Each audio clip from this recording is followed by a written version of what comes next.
नमस्कार दोस्तों। शक्ति का पर्व नवरात्र प्रारंभ हो रहा है और इसमें सबसे पहला आपका प्रश्न अपने आचार्यों से, गुरुओं से, अपने पंडितों से, अपने पुजारियों से, अपने आध्यात्मिक गुरुओं से यही होगा कि हम ऐसे कौन से दिव्य मंत्र का जप करें, ऐसी कौन सी साधना करें जिससे हमारे कष्ट खत्म हो जाए, विवाह हो जाए, जॉब लग जाए, संतान सुख हमें प्राप्त हो जाए। ऐसा कौन सा वो विशिष्ट मंत्र हम जाप करें। यहां तक बात फिर भी समझ में आती है, लेकिन फिर वो चाह करते हैं और उनको राम जाने ऐसे गुरु, ऐसे ज्योतिषी, ऐसे आचार्य और ऐसे पंडित मिल भी जाते हैं जो आप उनको ये बोलते हैं कि इस मंत्र की सिर्फ 108 बार, 3 बार, 11 बार रोज जाप कर लेना और आपका काम हो जाएगा। ये जो सनातन के अंदर एक तरह की अक्रमण्यता डाली जा रही है, सनातन साधनाओं को इस तरह से सुपरफिशियल रूप से देखा जा रहा है, अंततः ये नुकसान ही करता है। होता क्या है, आप टीवी पे सुनते हो, यूट्यूब पे सुनते हो, ज्योतिषियों को बोलते हुए देखते हो कि इस मंत्र का कभी भी जब आपका मन हो तब जाप कर लेना, आपके कार्य सिद्ध हो जाएंगे। इस मंत्र को 3, 21 या 25 बार बोल देना, आपका काम हो जाएगा। ये मंत्र इतना दिव्य है कि इसकी 1 बार या 5 बार की हुई आवृत्ति भी आपके कष्टों को निर्मूल कर देगी। तो इस मूर्खता के कारण, ऐसा नहीं बोल रहा हूं कि उस मंत्र को 1 बार बोलने से कोई प्रभाव नहीं होता होगा, लेकिन वो प्रभाव, आपने सुना ना सापेक्षता का सिद्धांत, रिलेटिविटी, वो प्रभाव इतना नगण्य होता है कि वो आपके जीवन में आप अनुभव नहीं कर पाते हो। हाँ, अभी जैसे कि आपने बोल दिया जय श्री राम, आपने किसी को राम राम ही कर दिया तो उसका भी प्रभाव है, लेकिन कितने करोड़ जन्म बाद उस आवृत्ति का कोई अंश आपको जीवन में किसी जन्म में मिलेगा, इसको कोई नहीं बता सकता। इंटेंस होना ही एकमात्र रास्ता है। तो ये जो आप साधनाओं को ढूंढते हो, नाम साधनाओं का रखते हो, नाम मंत्र का रखते हो, और ये जो सुपरफिशियल रूप से आप अध्यात्म को अपनाते हो, ये अंततः आपके लिए नुकसानदेह होता है, और सबसे बड़ी चीज सनातन के लिए नुकसानदेह होता है।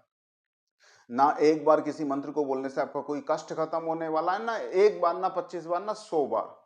एक नियमितता और एक इंटेंसिटी के साथ जब तक आप मंत्र का जाप नहीं करोगे, जब तक आप स्तोत्रों का पाठ नहीं करोगे, तब तक वो आपके जीवन के अंदर उदित होना प्रारंभ नहीं होगा। तब तक आपके चेहरे पर, आपकी वाणी पर, आपके नेत्रों में उस मंत्र का ओज और तेज और प्रभा नहीं दिखाई देगी, तब तक वह मंत्र आपके जीवन में कार्य करने जैसा नहीं होगा। इवन मंत्र का जो बेसिक अर्थ है वह भी यही है, आवृत्ति। बार बार जिसकी आवृत्ति करते हो वही आपके जीवन में मंत्र बनता है। तो इस साधना के पर्व में सबसे पहले इस बात को गठान बांध लीजिए। अगर आपने कोई मंत्र ग्रहण किया है किसी से भी, गुरु से, आचार्य से, अपने पंडित जी से, अपने माता पिता से, किसी से भी आपने अगर कोई मंत्र ग्रहण किया है, तो सबसे पहले उस मंत्र की असंख्य आवृत्ति करना शुरू कीजिए। हर मंत्र को, शास्त्र तो कहता है उस मंत्र में जितने अक्षरों उतने लाख जप होने चाहिए, तब जाके वो मंत्र किसी तरह से काम का होता है, तब जाके उस मंत्र का कोई आप प्रयोग कर सकते हो।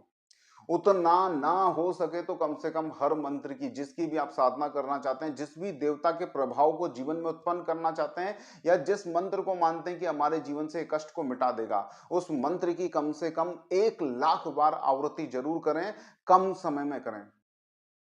तो नवरात्र के काल को अपने लिए निश्चित रूप से आप साधनामय बनाएं। उन चीजों से, उन गुरुओं से, उन ज्योतिषियों से, उन आचार्यों से दूर हो जाएं जो मात्र 108 बार, 1 बार, 2 बार, 5 बार बोल देने से आपको बोलते हैं ये मंत्र आपका कार्य सिद्ध कर देगा।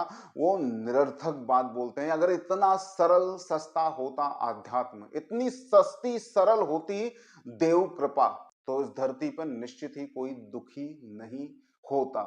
साधनाएं लगती हैं, कर्मठता लगती है। वो कर्मठता चाहे आप अपने भौतिक जीवन के अंदर बाजार में दौड़कर कर्म करके करो, और वह कर्मठता चाहे आप मंत्र जप साधना के रूप में करो, अक्रमण्य को कुछ भी प्राप्त नहीं होता है।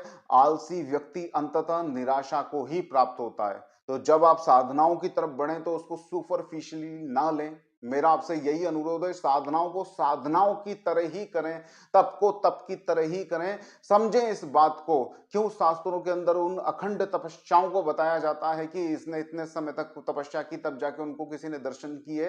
तो आप ऐसे अनुभवी पैदा नहीं हुए, ऐसे कृपा के अंदर पैदा नहीं हुए कि आप 24 घंटे अपने जीवन का रोना गाते रहो, और सुबह दिया अगरबत्ती करके 2 बार श्री राम बोल देने से आप सोचो मेरे जीवन के समस्त पाप खत्म हो जाएंगे।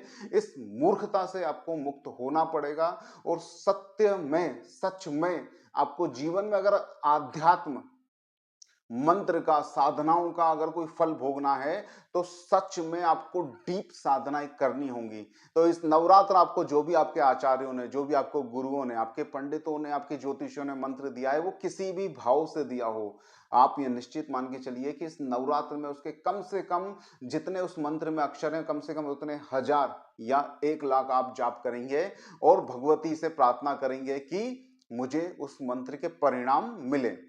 अब सबसे विशिष्ट बात, आपको अक्सर जो दिया जाता है ना ज्योतिषियों के द्वारा या अन्य किसी गुरु के द्वारा, आपको जो प्रयोग बताए जाते हैं, इवन शास्त्रों में भी लिखे हुए हैं वो प्रयोग, आपको जो प्रयोग बताए जाते हैं ना कि इस मंत्र को इतनी बार बोलकर ये कर देना तो आपका फलाना कार्य सिद्ध हो जाएगा, तो उससे पहले एक शर्त है।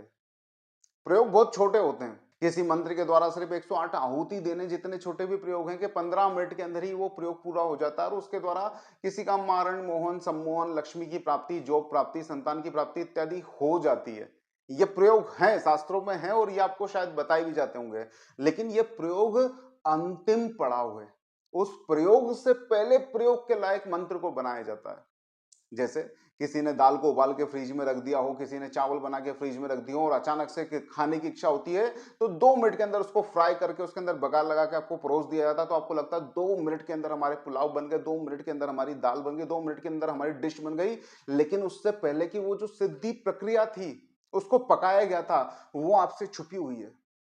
तो इसी तरह से जो प्रयोग आप तक इतने छोटे रूप में पहुंच रहे हैं, वो प्रयोग हो सकता है सत्य हो सकता है शास्त्रोक्त हो, लेकिन उसमें सिद्धि की प्रक्रिया अगर गायब है, अगर पहले से उबली हुई दाल, पके हुए चावल या पका हुआ रॉ मटेरियल नहीं है, तो आप जो कर रहे हैं वो कचरा हो जाएगा, वो खाने योग्य नहीं रहेगा। और अधिकतर प्रयोगों में यही हो रहे हैं।